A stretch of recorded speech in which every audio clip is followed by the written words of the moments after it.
Dear students, my name is Dr. Mushraf Fauzi. In this lecture, I will talk about treatment planning and informed consent.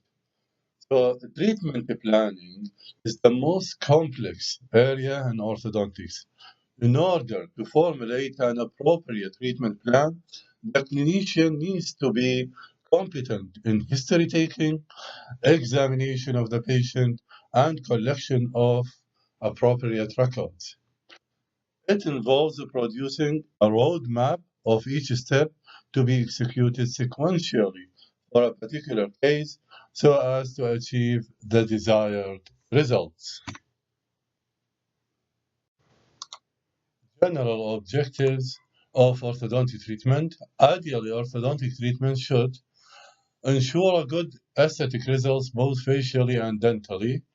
It should not compromise the oral and dental health, and it should promote a good function, and it should produce stable results as forming a problem list. So after taking the history from the patient and then clinical examination, whether it's extraoral and intraoral, with the aid of diagnostic records, all of these information or data base of information will be analyzed and a problem list will be formulated. It can be roughly divided into pathological problems like periodontal diseases and caries, which should be managed prior to orthodontic treatment, or developmental orthodontic problems, for example, patient concerns, facial and dental aesthetics, alignment and symmetry in each arch, skeletal and dental problems in each arch in all three planes, the transverse, anteroposterior, and vertical. In order to make this problem list more understandable, it can be classified into these sections. First is the patient concerns. So the following should be considered: the patient concerns, expectations, and motivations. Like in this case, the patient expectations is to have well-aligned teeth, and this can be achieved with fixed appliances. And on the other hand, in this case, fixed appliances is not enough. So both surgical and orthodontic treatment has to be done. So the patient expectation is not or could not be met by using only fixed appliances. Second is facial and smile aesthetics. Straight teeth do not necessarily create a good smile and appropriate facial aesthetic. The position of the teeth within the face and the effects of tooth movements on the overlying soft tissues of the lips need to be considered. So the perception of facial aesthetics is affected by personal and cultural factors and also by fashion and trends. So there has been a recent trend toward more protrusive profile with the proclination of both the upper and lower dentition to produce. This slide explains the previous slide. So these days the trend is to have a protrusive face, protrusive lips, prominent lips. That's why many orthodontists aim to procline the upper and lower incisors to create and support both lips.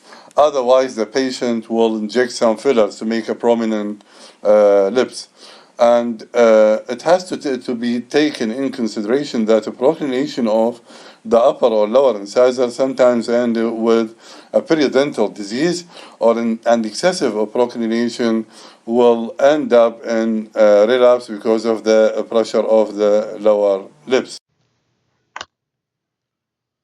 Alignment and symmetry in each arch. The amount of crowding or spacing in each arch needs to be assessed, as well as the inclination of the upper and lower incisors and any tooth size discrepancy identified. For example, in this case, the patient has severe crowding, so we have to do a space analysis to know the severity of how much is this crowding. Is it severe or not, or moderate? So if it's severe, then we have to plan to extract certain types of teeth to align the upper and lower incisors. And also we have to know the inclination of teeth.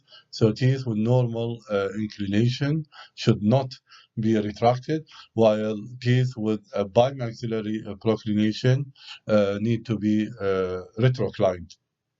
So knowing the inclination of teeth is very helpful in deciding the skeletal and dental relationship in 3 dimensions. The aim is to describe the occlusion, distinguishing between the dental and skeletal factors contributing to the malocclusion in each plane. So we have anteroposterior plane with class 1 facial profile, they have normal profile, and class 3 concave profile, and skeletal class 2 facial profile. So we have to record the skeletal and dental relation. Vertical dimension is also important. So sometimes we have normal vertical dimension, like equal thirds, upper, middle, and lower facial height, or decrease lower facial height, or increase lower facial height. And all of these things will affect the treatment planning. Beside the facial asymmetry. So facial asymmetry is a serious problem, especially if it involves the skeletal, if it's skeletal rather than dental. And in adults, most of the times, the patient need an orthognathic surgery.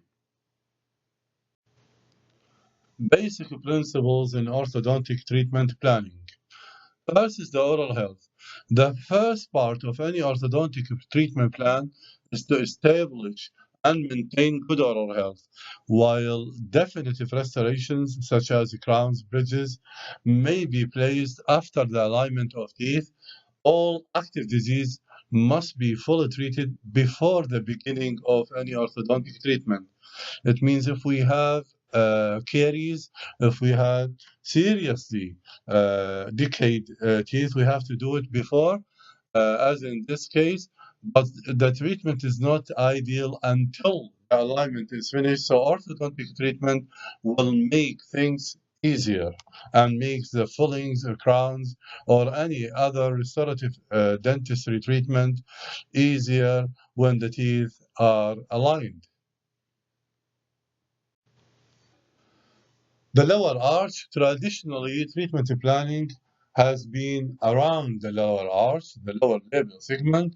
Once the position of the lower labial segment is determined, the rest of occlusion can be planned around it. So it's the basic of the occlusion. In most cases, it's always advisable to maintain the current position of the lower incisors of the lower labial segment. So we have an angle between the lower incisor and the mandibular plane. Usually it's around 90 degrees. So we have to maintain this angle because any proclination will end up in relapse because of the pressure of the lower lips, as in this case where relapse happened because of excessive proclination of the lower incisors.